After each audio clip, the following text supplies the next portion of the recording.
কখনো ধৈর্য হারাবেন না। ধৈর্যের ফল আল্লাহ তাআলা অগণিত দিয়ে থাকেন।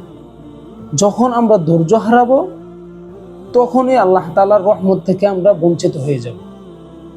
কেননা আল্লাহ তাআলা যাকে বেশি পছন্দ করেন তাকেই বেশি বিপদে ফেলান, তাকেই বেশি মুসিবতের সম্মুখীন করেন। যখন আমরা বিপদের মুখোমুখি হব তখন যদি আমরা ধৈর্য ধরতে পারি তখনই আল্লাহ তাআলা আমাদেরকে অগণিত পুরস্কার দিবেন। কেননা আল্লাহ তাআলা যাকে বেশি ভালোবাসেন, যাকে বেশি পছন্দ করেন, যার চাওয়াটাকে আল্লাহ তাআলা বেশি পরিমাণে ভালোবাসেন, বেশি পরিমাণে পছন্দ করেন, আল্লাহ তাআলা তাকে তত বেশি মুসিবতের সম্মুখীন করেন।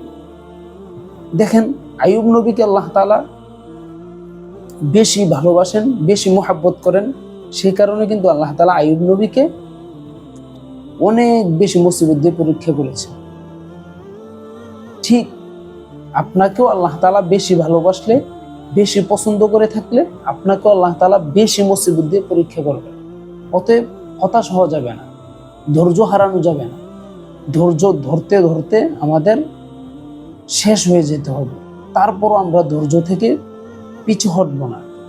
তাহলে আল্লাহ তাআলা আমাদেরকে অগণিত রহমত দ্বারা, অগণিত নিয়ামত দ্বারা আল্লাহ তাআলা আমাদেরকে ভরপুর করে দেবে।